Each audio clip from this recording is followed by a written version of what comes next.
Okay, so we're going right into Save Our Shore.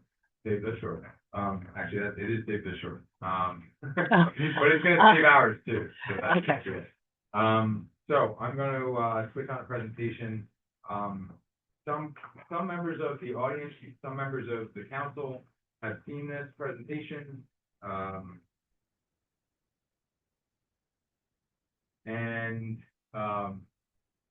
gonna give you a quick backstory on how it came to be.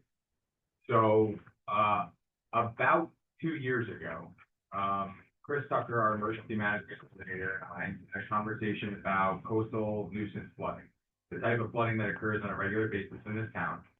We had a recent storm event, and we had a number of public complaints. I don't remember the exact time. And the question was raised, how would we actually solve this problem, not just nibbling around the edges, but actually the whole thing? How would you actually take on this problem in a comprehensive way that addresses coastal flood mitigation in a generational way, a way that actually buys back the potential that we can continue to basically live our lives the way that we have for the past 140 years as a town. So that kicked off a process. The process was long. Like I said, it was about 2 years ago, and it began with investigation. It began with doing surveys and taking readings. In some cases, Chris went out there himself and took those readings. As a trained engineer, he knows how to do that. In other cases, we engaged Colliers in Engineering. Joe Rafferty's here tonight from them, as he is on a lot of things, but we were working very closely with Joe, Chris, and I, and the team have been working very closely together to put this thing. First, the question was, what's the engineering? There's some of this about how we solve these problems, but the idea was to attack this in the most comprehensive way possible. Is it feasible? How much would it cost? How can we get it done? So what you're going to see tonight is a result of 2 years of work. We asked the council for their permission all along the way and their support. We've had it. And I want to thank you all for that, because we did have to spend some money to get to this point in engineering fees and surveying fees and those sorts of things. And council has been very supportive of this initiative because they know what the end goal could have been and is going to be. So the presentation you're going to see tonight, Joe, Chris, and I have given probably half a dozen times now to both semi-public groups and private groups and government groups trying to secure funding for this and trying to get questions and answers and really make sure that we have the most comprehensive plan possible. So what you see tonight, again, is a collaborative effort that involves literally dozens of people. Dozens of people you see here, everyone up on the dais and all the senior staff, but also a number of members of the public who contributes to this in a meaningful way. People who live in these affected areas who formulate this plan. And this is a real plan. This is a real plan. It's the first of its kind in the state. It would be the largest public works undertaking in town history. And we have a way to do it. And we're going to present that here tonight. We know that there are going to be a lot of questions about how this, what the specifics are, how, if you live in the area, it might affect your individual home, questions about financing. We're going to get into all of that over the next several weeks. This is going to be a project we're going to hear a lot about. We're going to put a lot of information online. We're going to post a lot of information. We're going to hold more than one session on it because there's a lot to digest in the project. So tonight is an introduction to what we've been working on and what, as of the last few weeks, gives approval from the state, we're funding. And that was the biggest thing, was to secure long-term loans and grants. We do not have the final numbers on those, which is one of the reasons. I'll get into some of the financing tonight, but we don't have exact numbers yet because we're expecting to get some favorable terms back when that process is complete. But part of that process is the council is going to have to start bonding some money, to put money in place so that we can show both the state and federal government that we're serious about this project and that it's ready to go. That's a prerequisite for a lot of the money that we're seeking to get. So that's not tonight either. But again, we're going to start that process. So tonight is about basically unveiling the plan, what we've been working on, and what it looks like. So I'm going to take the lead on the presentation tonight, but I'm going to ask my colleagues, Chris and Joe, to jump in. Again, we've done this several times together. So guys, if I missed anything or you want to emphasize anything, please feel free to jump in. Try and keep this to the short version, and then we'll take questions and comments from council, and then we'll open up to the public for questions and comments. Okay? So I'm going to jump right in. Save the Shore, a comprehensive approach to flood mitigation in coastal communities for Manasquan. I wanted to pause here right at the top. Originally, the title of this presentation was its subtitle. It was called the Comprehensive Plan. And when we presented it to the state, New Jersey Environmental Infrastructure Trust, and the New Jersey Transportation Infrastructure Bank, right? CIB, I think that's right. The agencies that we sought to for funding for this, they suggested that we change the name to Save the Shore because they saw the potential in this to be a model for how every town up and down the coast could deal with coastal mitigation, flooding mitigation. So that's where this title came from. So you recognize here, if you live in anywhere of these areas, a map that should be somewhat familiar, which is basically the coastal inundation area, the area where we flood. It's colored in. This is the area of attack. This is the area that we're looking to mitigate the flooding issues.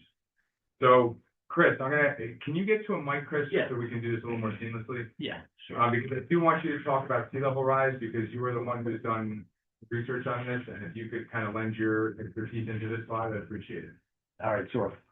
Thank you, Mayor.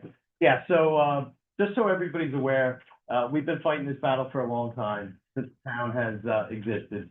We have a relatively linear, as you can see on the graph, that's a measured sea level rise right here on the Jersey Shore in Atlantic City. We're about 4 millimeters per year, so we picked up about 1 inch every 6 years. So the infrastructure that was built over 100 to 150 years ago has steadily, we've lost ground with the sea level rise. And I guess over that period of time, we're talking about several feet. So if you look at the problem that we have now, and everybody says the flood's getting worse, right?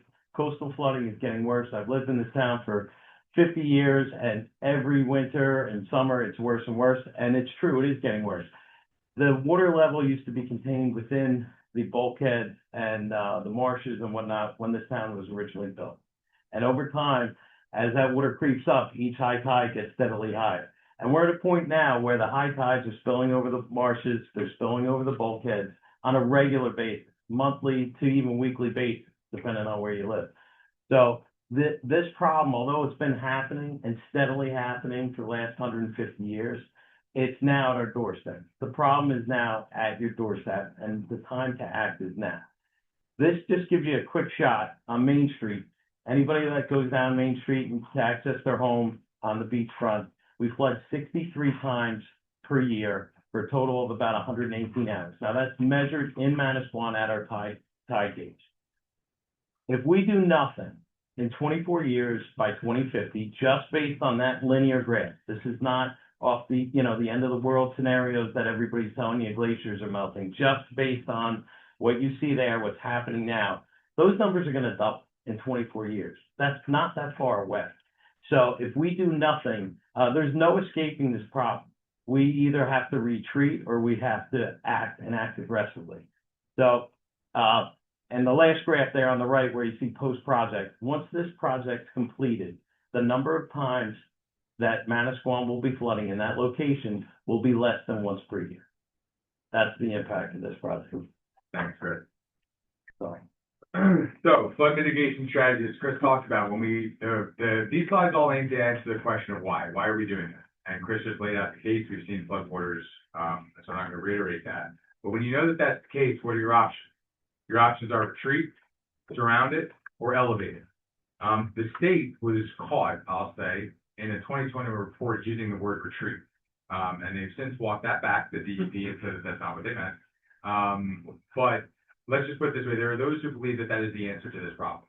And let me be super clear that this is Manasquan's response to those people who believe that there is a way to do coastal mitigation where you do not have to retreat.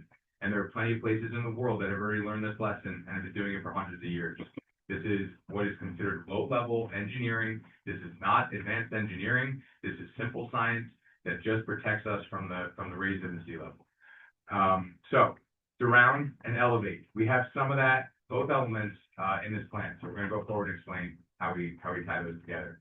The objective here is to enhance public safety, protect property, improve transportation, and strengthen the overall quality of life. That is the goal here. To protect the part of Manasquan that makes Manasquan as special as it is. Plan strategies: elevate roads, infrastructure, utilities, flood walls, drainage upgrades, and property restoration. So that's the mix of the strategies that we're employing here. Manasquan Flood Mitigation Plan in total contains 9 miles of roadway elevation, 3 flood walls, 36 stormwater outfalls and drainage outflows, and new water and sanitary sewer throughout. I'm going to pause on that point because that is not necessarily related to this project in and of itself. We're raising the above ground infrastructure in response to sea level. But this council has issued a directive, and you're gonna hear about this some more tonight, and if you can come to council meetings, you can hear about it a lot. First Avenue is a good example. We went to go pave First Avenue, and council said, we're gonna look at the infrastructure underneath. This stuff, most of it was put in back in the 70s. Most of it's degraded and needs to be replaced, and it's incredibly expensive. So what we did at this council's direction was include the cost of all water sewer upgrades in any roads that we're gonna touch in this plan. So that we're not just buying back 100 to 140 years of flood protection, we're also buying another 50 to 70 years worth of, sanitary sewer and water lines. So this is all under one umbrella. But in most cases, that does not have anything directly to do with the flood mitigation. So it is when you raise the infrastructure, it is a flood mitigation strategy. So that's part of it. As Chris hinted, as Chris explained, each of the bridges annual closures. I'm not gonna go through that again. What we see at current inundation, 5 feet. Chris, you want to go over this map, please, so you can explain what this looks like? Yeah, so basically, it's pretty simple. What's on the left floods now, and post-project, that's the flooding you're gonna see on the right. So what Chris did was isolate the low-level flooding in the map on the left, basically to the exact level that the roads are gonna be elevated to, which is at 5 feet. Manasquan Flood Mitigation Plan, 1,400 residences will be protected, and as I said, then you got 9 miles of roadway, evacuation route secured for the 30-year storm, reduces road closures townwide by 99%, and rewinds the clock 140 years. By the way, that math was done, and that's the math. Anybody happen to know what anniversary Manasquan is celebrating as a town next year? 140. So we will literally be rewinding the clock to the year that Manasquan was founded as a town through this project. That's how much time we're buying back. Stockton Lake flood wall. So I'm going to go into the individual projects. So let's we'll back up here for a second. Can you, Chris or Joe, whoever wants to explain this, basically explain how we broke this up into individual projects? Because I'm going to briefly go through these instead of taking a lot of time. Yeah, so, and just to simplify, because we're throwing a lot at you, basically, if you look at the town, the way it is now, 99% of our housing stock has been elevated post-Sandy. We do have some old bungalows everybody's aware of on Brielle Road, but for the most part, the houses are up. What's not up are the roads, the sidewalks, the curbs, yards, and driveways, right? The stuff that everybody has to you have to put a pair of boots on when it's flooded to walk out of your front door and get in your car. So that's what this project is addressing. It's addressing everything else. Originally, we were going to just stick with the public infrastructure, meaning the roadways, but that doesn't solve the quality of life issues for the people that live down there and are getting wet, because if your driveway is still submerged, what's the purpose of doing everything else? And when you look at the cost of the infrastructure upgrades that we're doing, it's really not that much additional cost. It's fill material, and it's completely legal to do. So that's why we took the extra step. Do this and do it correctly. What you want me to hit on? I'm sorry. No, so we have. Oh, the three. Yeah. So the way we broke this up basically was we already have Stockton Lake bulkhead going in. That project's already underway. Part of that includes an extension of that as a flood wall to keep. Basically, it's going to tie from First Avenue right down Ocean Avenue, all along Stockton Lake Boulevard. And I've got that slide up for people on the road. That whole area is going to be protected up to the 30-year storm event. So there's no more getting trapped down on the beach. If we're having a storm exceeding the 30-year storm event, the beach is closed. We're going to be completely evacuated as we were during Sandy. So you will be able to drive your vehicle without getting wet, and basically up until we have a mandatory evacuation for the full area. And that's what that project's already underway. So it made sense. We already are going through the permitting process and the funding process. So it made sense to start with that. The rest of the town is broken up into another 6 sections. 2 of them are west of the bridge.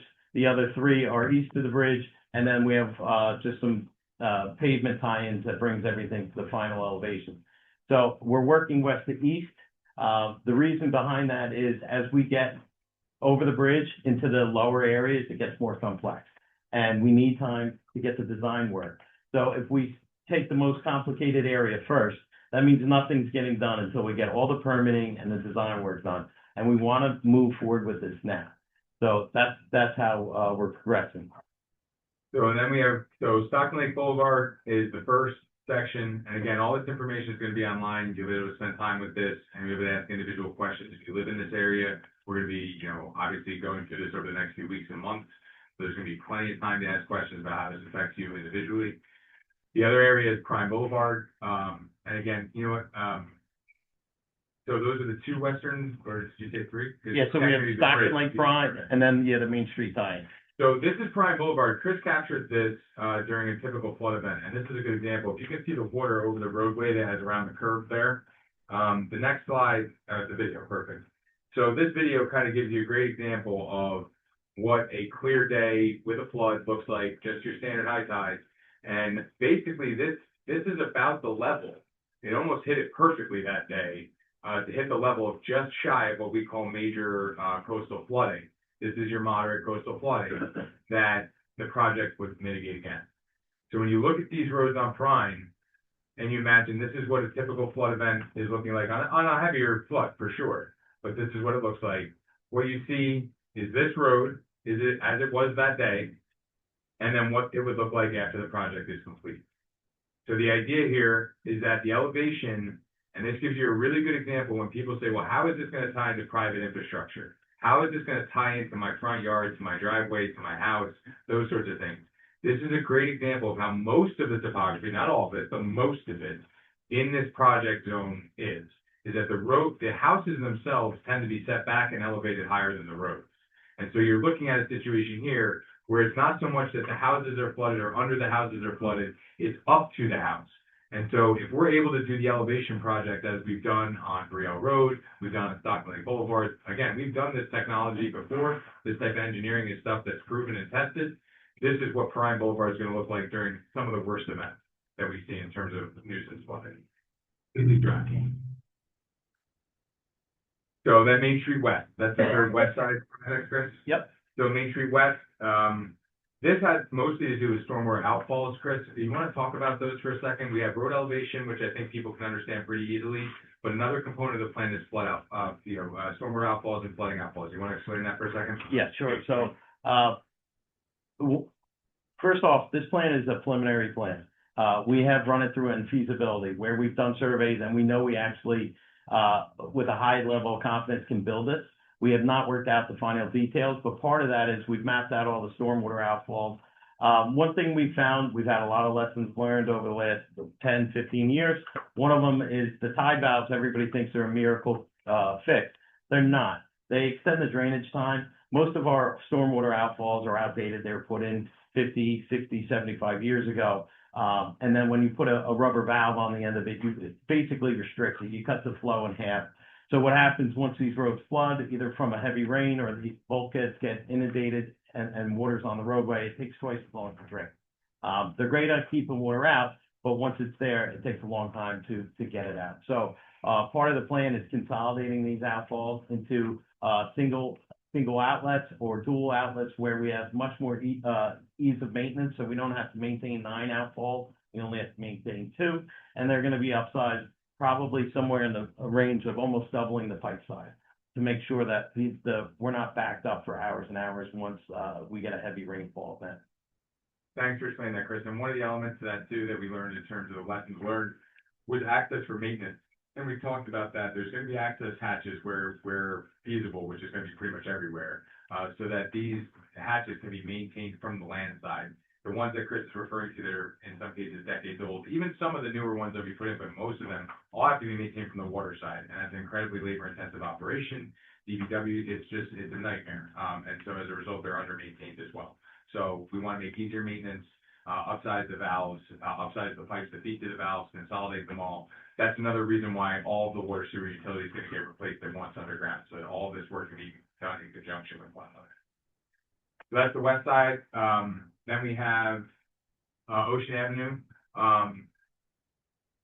Chris, do you want to talk about Ocean Avenue? Because there's not a ton. Ocean Avenue is in pretty good shape as it is. Yeah, it is. It's just, as I mentioned earlier, it's going to tie into Stockton Lake Boulevard. So we are going to provide unimpeded access, dry access off the beach front, basically all the time. Yeah. There's no more driving through water.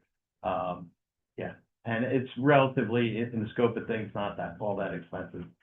Now we jump to the east side. You've got Main Street East. which is among the worst areas in town in terms of its elevation. And again, this is the type of area where we're going to be looking at a little bit of a flood wall, a little bit of elevated roads, and some stormwater outfalls. This, in terms of sequencing, I think would be expected to go towards the end. Is that right, Chris? Yeah, it's gonna be probably after we get, Prine and the west side of the bridge done, then we'll move right to the east side. You know, and with the proximity of the two projects, they may be combined, but this is like a rough outline of the scheduling. Yeah.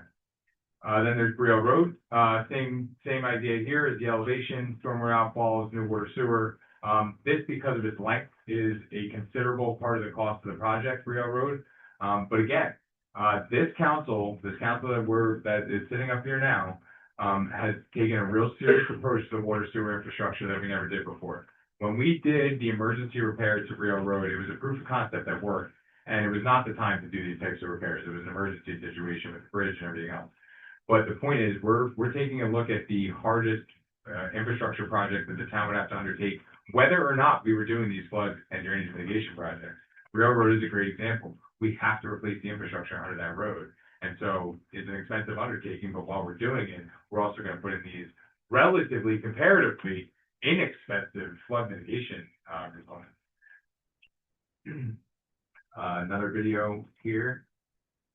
Show you what everybody kind of recognizes as the flooding on that same day on the east and west side of the Main Street Bridge.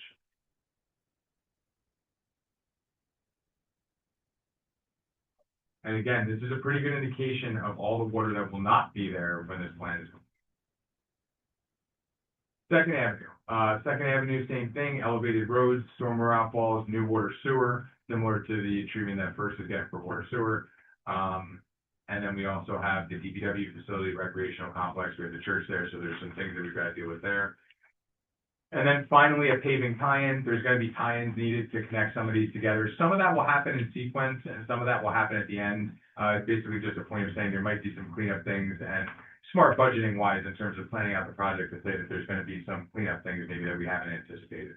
So that's really what this last phase is about. Chris, you want to touch on this for a second, please? Yeah, so obviously with the height of the elevations that we have now, we have 6 different zones. And post-project, we're gonna reduce that down to 3. So Evacuation zones. Evacuation Not zones, flood yeah. zones. I want to be very clear.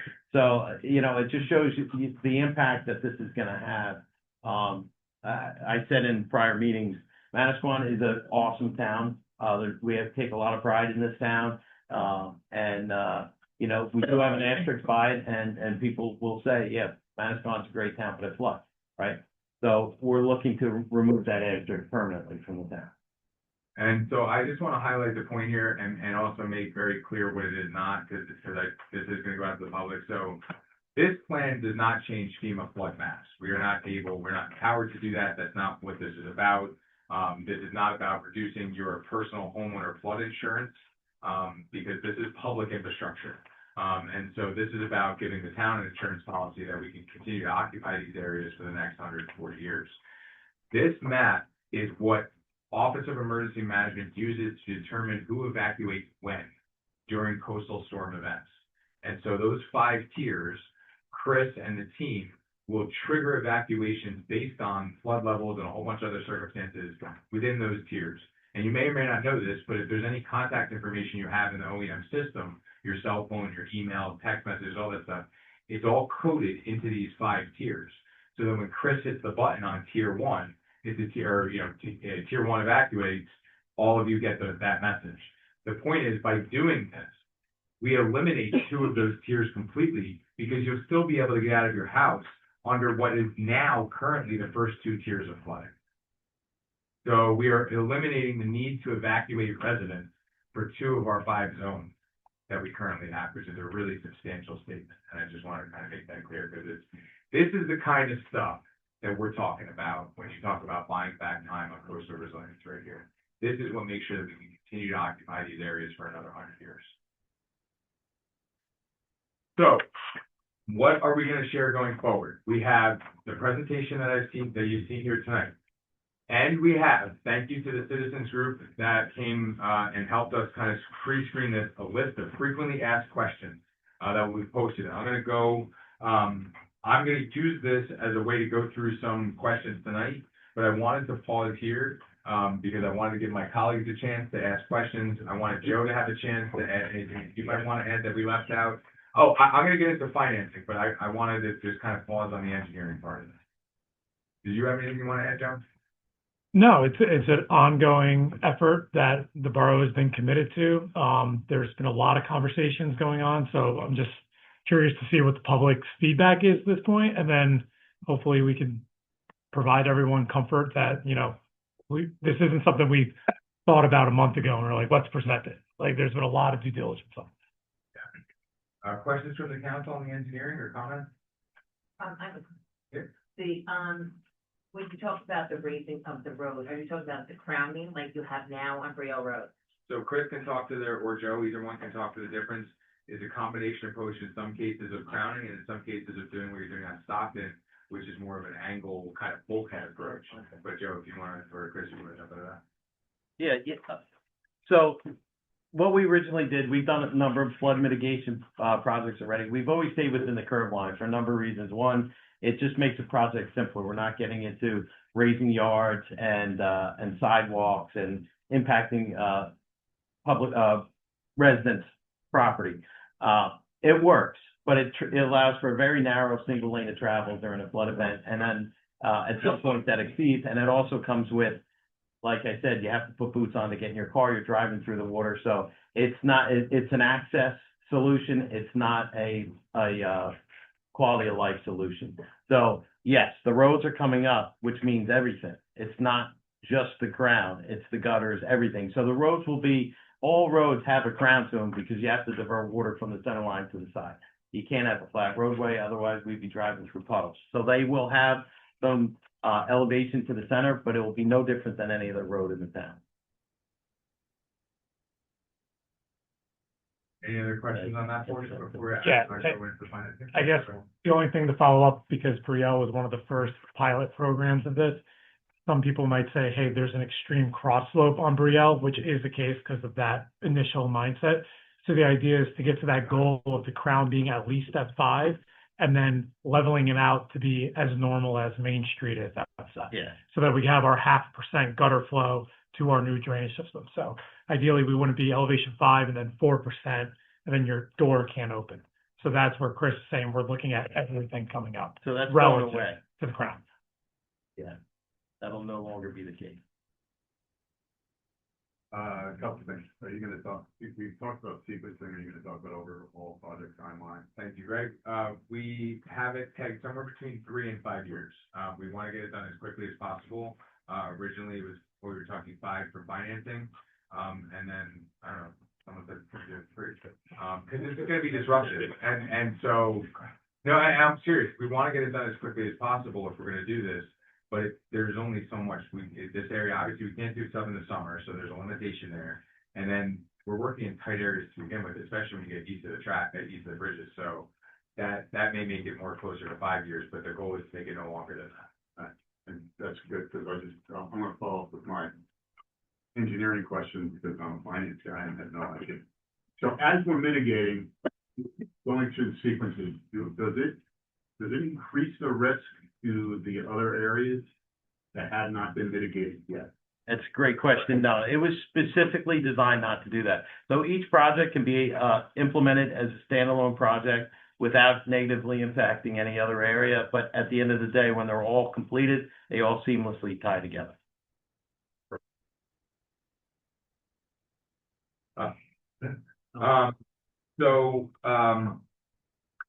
One of the questions that was asked, and I'll just address this. I'm going to go through some of the frequently asked questions as it relates to engineering or the scope of this project. And it's a good question. Will this project protect against major flooding or only nuisance flooding? And we did say that, but I want to explain why.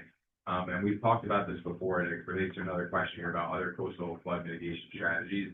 The right answer for coastal flood mitigation are floodgates at the inlets for major events. But we've talked about this ad nauseum in our working groups. Even if you had those for major flooding, they would not be open and closed with the regularity that you would need to deal with this nuisance flooding. So we'll continue to advocate for those types of approaches for the major event. but it really would not have an impact on actually dealing with these types of frequent nuisance. So how long? We talked about 3 to 5 years. They get the idea. When could it start? As soon as this fall. That is a realistic possibility. Because in a weird way, it already has started because of Stockton Lake Boulevard. So could we just continue around to Perrine and start and continue that way? In theory, that's possible. More likely the spring of next year for the next phase, but we're in the process of working out the plan. So once they're all, that'll take time. What else? I think on the engineering, I'm gonna pause. Oh, no, I do want to pause on this. There are a number of different words that you can use to describe whether it's a seawall, flood wall, levee. I want Chris or Joe, if you can, to please touch on the areas. There's 3 areas where those are proposed, if I remember. Yeah, I know at least 2. Yeah. It's Stockton Lake Boulevard and the east part of Maine, right? 4-3. Agree. Yep. So if you can just touch on those so that people understand, we're not building a Seabright style wall here. That's not what we're proposing. If you can just describe what we're talking about. Yeah, these are lower walls. The purpose of Stockton Lake Boulevard is to keep that roadway open, and tie into high ground. We have high ground right at, Ocean and Potter. So we're tying into that, and we have it on the west side of the project, but, as you approach the railroad tracks. So we're sealing that off so we can get down there, in a clear route, and also Ocean Avenue. As far as like, by the, 4th Avenue Marina, by the boat slips, we're talking about a foot and a half, high mound. It's really to keep that parking lot dry. That's really the only thing that's gonna protect. And it may just be, we talked about it, it may just be a raise and grade of the dirt to hold the water back. But for us to go in and rip that parking lot up and raise the whole thing up, it made sense to use that there. For the most part, the rest of the town isn't protected by flood walls. Those are just added in, provide protection to non-residential structures such as that parking lot. And they're pretty low cost, low impact. Thank you for that. The other thing I want to address prior is private grade, home grade. We've talked about this. One of the questions we've gotten from people, which is a great question.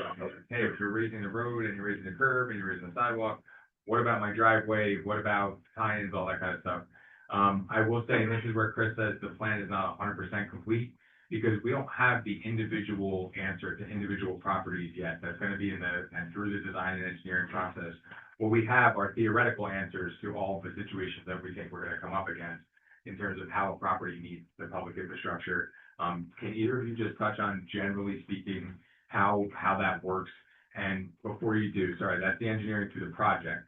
Long term, we're going to put a set of regulations in front of council to consider to allow people to raise their grade as they demolish or rebuild or make major modifications to meet these new elevation standards. You're allowed to now, but we can make it a lot easier through standards, and so we're going to propose that. But in terms of the engineering time, can you just give kind of a general explanation of we're going to tie those things in more or less, but. Sure. So generally speaking, a lot of the properties when we were driving around town, like you were saying on that Perrine, are already built up. So there's a steepness to some of the driveways where we're going to be catching the grade previously developed by private development. In some of the trickier areas, such as shown on the screen over here, we're going to look at drainage options such as trench drains along the driveway, where basically if we do have to capture stormwater runoff, that because the road might be slightly higher than the individual property, it would tie back into our stormwater system that will daylight out. So the idea is not to, now we're going to have stormwater runoff coming into people's properties. That's going to be that's going to be mitigated through various drainage implementations. And that's got to be done by property assessment. Once we have full topographic survey, our topographic survey is going to be detailed of pretty much more than your average road program, because we know we're going to be looking at each of these properties individually with respect to our proposed improvements. We're going to be using civil 3D corridors and modeling, very high-tech stuff, so that we can basically put a raindrop and we're going to know exactly where it's going to go pre and post project. Okay. Any other questions? We're moving to finance. So how much is this going to cost? The answer, $30 million. It would be the largest, most expensive project, like I said, we've ever done. Those are cost estimates. By the way, the cost estimates are 25. but we're using 30 million for the purposes of the conversations with the state, to factor in interest costs as well as just any kind of overruns we're trying to factor in for all of that. The reality is that is an estimate. There will be a breakdown of that estimate. It's not on the slide, because we have it broken down for our state funding application right now. That is gotten preliminary approval. And so this is for long-term loans at zero interest, as well as grants, what they call principal forgiveness. And then we've also pursued, Councilman Holly has been working with Congressman Smith's office. There is federal money available for this as well. We've been working through the county. So we expect at least 2, hopefully 3 levels of government to come in for funding on this. And that's one of the reasons that I didn't go into a detailed cost projection tonight. We're going to have some scenarios for everyone over the next few weeks. We'll add those into, and we'll do public presentations on them, of what worst case scenario would look like, of what it would look like if we got some funding, what it would look like over 20 years versus 30 years. You can imagine those things dramatically change the amount that we're paying. What I can tell you is that those of you who follow the budget hearings know that we have been preparing for this moment, anticipating that we'd be able to do this, and have made room in the debt service line item in particular. In particular, that line item sees a lot of relief over the next few years that we can fit the debt service that we're going to need for this project into. This council is committed to the sustainable budgeting and plans that it has put in place over the years. That's the directive we given with this project. And the reason we're presenting it here tonight is because everyone involved, that's myself, the chief financial officer, the administration, and more importantly, the state, who has looked at all of these documents and all of our projections, feel confident that the funding will be there that we need. That's why we're talking about this tonight, because we feel that this project is going to move forward. Everyone's very excited about this. The state agencies that are in charge of funding these types of projects do want to hold this up as a model for other towns. So they're happy to jump in on the funding. And we've got the attention similarly of the federal government, who's very interested in this.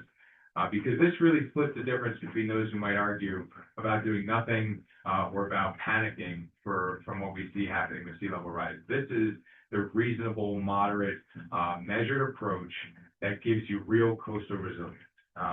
We have been pitching this to DEP. Believe it or not, the arm of DEP that is funding the project is different from the arm of DEP that is proposing the base flood elevation increase. So we are, the ones who are funding the project love it. The other half of the agency is still pushing for a 4-foot increase on private homes.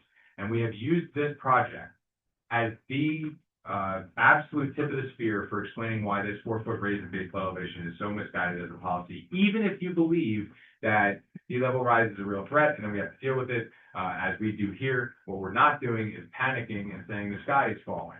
What we're doing is taking a measured approach to what are reasonable predictions about sea level rise based on past performance. And again, as Chris pointed out, we're hitting the middle of the pack, which is exactly where, and I was just showing Greg before the meeting, we take these studies seriously. This is a Rutgers study that the state uses for that 4-foot flood elevation. Good study. What we didn't do was go to the extreme worst case scenario in the top right-hand corner of the grid to see where they think sea level is going to be in, by the way, 100 years is what that says. So at the end of the day, we're predicting for a reasonable increase in sea level rise over the next 100 years. And we buy back a ton of time doing it. So when we look at the $30 million, and this is the pitch that we made to the state, it is pennies compared to what this base flood elevation rule would do in terms of the cost borne by private homeowners, insurance companies, and all the people who are going to pay for these homes to be lifted. Would be so much more than that statewide. And this is real coastal resilience. This really buys back time. So we are light on the details on finance tonight, and I understand that. And we're going to ask the public to trust us that we've been very committed to our transparency goals. We need public buy-in in this project. We want public buy-in in this project. So we're going to have a lot more information to come on this. Tonight was really about just explaining what the project is. We're going after tons of funding sources. It's also by way of saying, if anybody out there knows a legislator, feel free to give me a call or text after. We're putting as much pressure on DEP to fund this as we can. So we're going to have much more on that to come. But council members, any other questions or comments before I open to the public? Joe, Chris, Rich, anything left out? Okay. May I have a motion open to the public on this? So, second. All in favor? Okay. Any questions or comments? I'm gonna ask you to avoid the specific how does this affect my house question. We're happy to address that individually afterwards. But if you have any questions or comments on the plan overall, please feel free to come on up and give your name and address. Joe, jump on in there, Joe. Sorry, you're gonna-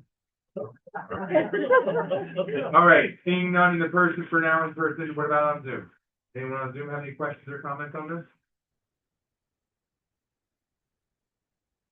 Anything there? I have nothing. All right. All right. No, Mary Ryan, jumping in. There you go, Mary. You want to unmute, name and address, please? There she is. Okay, got it. Mary Ryan, 113 Beachfront, Manasquan, New Jersey, 08736. First of all, I'd like to say that this is a very concise presentation that you gave this evening with a very positive impact for our community.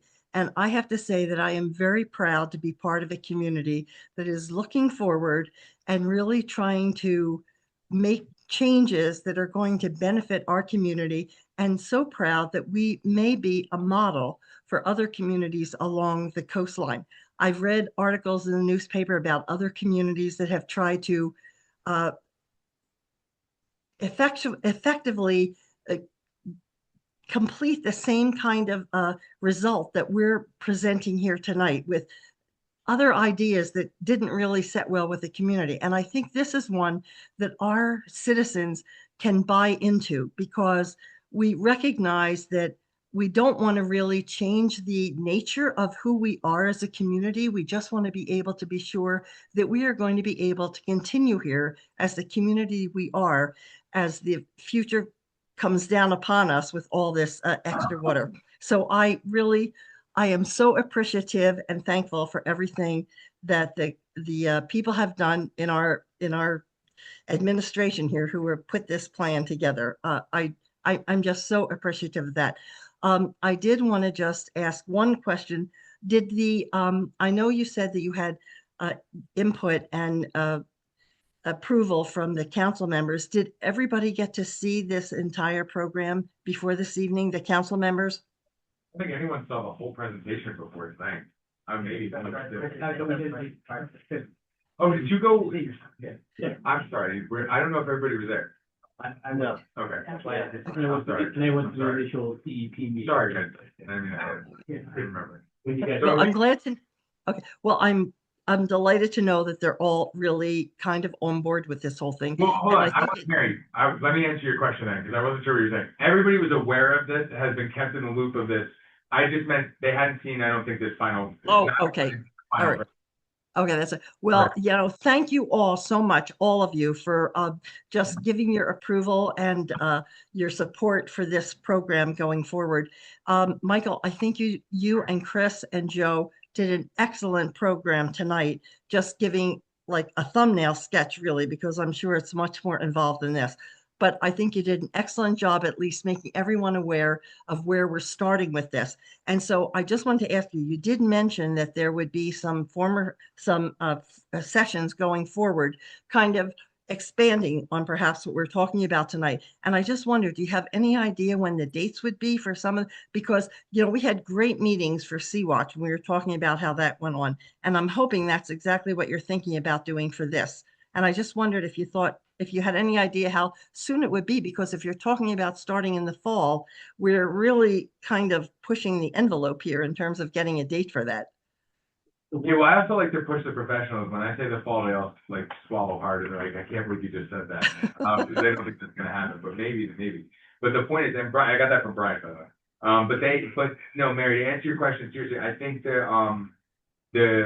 the biggest piece that people will want to know, aside from the engineering, how to inspect my house, is how much does this cost? How much are we gonna pay? How are we paying for this? And what does the construction schedule look like? So those couple of pieces are gonna lay out, I would say, over the next few weeks, maybe month, 2 months at the most. And then we'll unveil those at council meetings. But one of the suggestions that Cindy gave us and a number of people gave us was to have these standalone meetings, presentations. We are gonna do that, and we're gonna mail everybody in the affected area. So this is not, we're not done with this conversation by any means. This is just the start. I'll tell you why we did this tonight and didn't listen to the suggestion of do it separately. DEP, our last meeting, they said, are you guys gonna go public with this or what? And I said, because they're ready. So some of the things you're gonna see with the council, there's gonna be some resolutions on at the next meeting. We might even have a bond ordinance coming up. Again, we have to demonstrate our intent to seriously move this project forward. So that's why we kind of said, nope, let's do it at the next council meeting. We're ready to go. We'll fill in the details because we don't have to do any formal stuff for a little while. So we just wanted to get it out there to public and get the ball rolling on it. And Mayor, just for clarification on Mary Ryan's point about getting started, the Stockton Lake Boulevard portion will be started this Correct. fall. Yeah, So correct. that, which is a separate standalone project that Correct. just fits in, so already made the progress. for Correct. something That's funded. Yeah. And yeah, we've had a public meeting with the residents on that one. We've submitted to DEP. We'll have another meeting as we get closer to final design and bidding. Yeah. So we're on track. It's already started. And our engineer, that will be happening. We have, Oh, great. we have 1.75. It's, think of my engineer's report. Yes, we have to award it by October 6th. No pressure. That's which project? The Stockton Lake bulkhead. Right, that's already, Base to bid. Council Holly's point, that's in our engineer's report, that's been in our capital plan, that's something we're doing, yeah. Okay. If you But- want, just come on up to the microphone, if you have a question, just need your name and address. Question or comment? And thank you, Mary, I'm sorry, by the way, were you done? I shouldn't have cut you off. That's all right. The only thing I am concerned about is, I remember when we did Sea-Watch, and really our public meetings with the community really, really meant something to all the citizens. And I think that is something really worthwhile considering for this kind of project. I think, tonight is wonderful. I understand from your explanation why you had to present it tonight to get started. But I think there really is a need for a public meeting so that people can come, give them an opportunity to talk about, because you're talking about people wanting to know about finances. I think a lot of people might want to know exactly how this is going to work in terms of the elevations and everything. So if we could have a meeting with for the community where people could come out and just have an opportunity in person to talk about, to ask questions about what's going on. The presentation is wonderful, and I think we should have it. But not everybody comes to the council meetings. I know it's considered a public meeting, but that's not what I'm thinking about. I like what Cindy said, a standalone meeting. So I really would encourage you to think about at least having one, if not more than that. And you had said there would be different sessions about it. So I'm hoping that's what you're thinking about. But otherwise, thank you so much. This was a wonderful presentation tonight. Thank you, Mary. So let me just be clear about what I was saying. So I envision over the next few council meetings to be unveiling certain portions of this as we get to know more information, whether it's the financing, some more engineering, just locking down we still have some big details. To Chris's point, we still have some big details that have to kind of be filled in. So the idea was to roll those out at, yes, public meetings, but no, we're not doing mailings to the area. We're not, special noticing people. So, and then once we have a little bit more information, is do exactly that. Host that big public information session, send information out to people in the area. So, and the other benefit to doing it that way, in my opinion, is now this information is going to be out there. So for the dozens of people who are listening to this and hearing this, they can start to look at it. And as the next few weeks unfold, and this already happened with the group we have, we get feedback that makes the presentation better, that tells us what information people want to see and want to hear. So, and we recognize tonight was a very abridged version of this, but this is the format. So that's what I'm saying. So we're gonna have more of those, and then we will definitely have a standalone when we have a little bit more of the information locked down in the next few weeks or month. Okay. Okay, thank you so much. And thank you so much for this evening. It was great. Excellent. Name and address, please. Brock Hauserman, 261 Euclid. Just a detail I'm curious about on the elevated roadways. Do you know how many inches the asphalt will be higher? Will it be a consistent number? Will it be? Great question. I don't know which one wants to take it, Joe or Chris. Well, we're gonna get existing topographic survey, so some areas such as Perrine, like I think the lowest elevation I've seen from previous surveys is like around 3. So basically, we're gonna build that up with base asphalt. So in some cases, it's gonna be higher than others. In other areas where we're tying in, basically we would scarify the surface. If it's in bad condition, we box it out, put in DGA, but you don't want to build up the road with DGA and then put in your classic 6 inches. Dense graded aggregate. Sorry. Your typical roadway has dense grade. I was gonna bring Nicholas to the end. Sorry. It's been a long day. Sorry. Damn good So- asphalt. Yeah. So typically you have 6 inches of basically crushed stone, which is graded so that it compacts properly. Then you have 4 inches of what we call base asphalt. It's a different mixture. And then what you see, what you drive on is what we call surface asphalt, it's about 2 inches. So with this, what we would do is probably scrape off the asphalt, which is very thin, and we would just build up the base asphalt to our elevation 5, and then tee off to like 1% cross slope. So compared to now, it would only be a matter of 2 or 3 inches higher? No, it'd be probably about 18 inches to 24 inches. In the worst, in the worst most case. extreme case. Yes, the lowest areas. Some areas it's gonna be 3 to 4 inches. It's all about where your existing elevation is and where we, like, basically, if you're at elevation 4, we're not gonna go up 2 feet. We're trying to go to elevation 5 consistently across the cross slope of the road. So with taking into account grading and drainage. So that's one of So the, elevation 5 is the target, and there are some as low as 3, is your answer to your question. Some of it's already at 5, some of it's 4, some of it's 4.5. So all of that will be dialed in project by project, but that's the overall topography. And that's the next meeting, you know, we can pull your address up and give you a pretty good address. If, you know, for your specific, Well, yeah, we don't have that information tonight. for the, you know, people who walk around the town, especially on Perrine and, the other one, what? Stockton, thank you, whoever you are.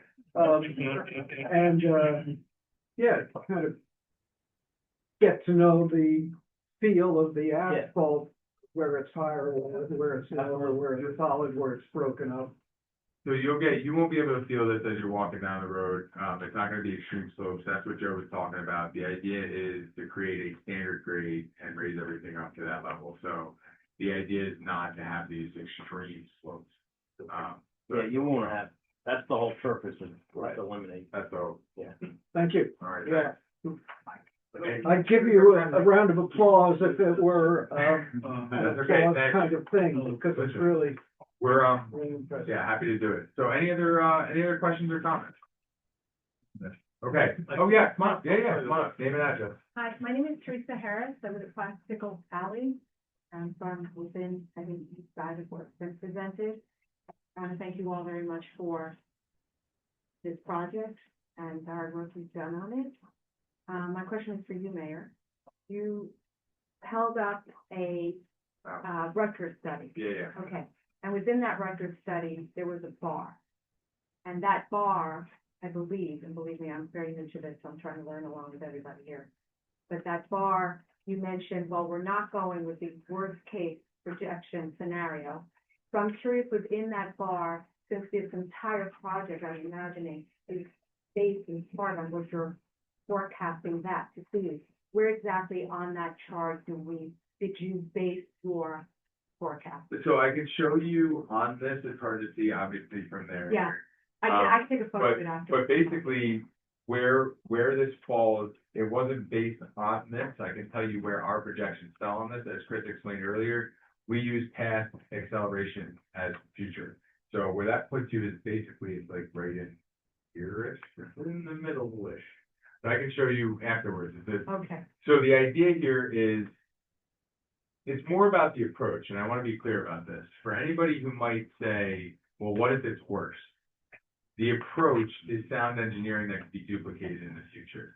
And so if it's worse, this is still a roadmap for coastal resiliency going forward. So if it's 30 or 40 years, they have to make adjustments.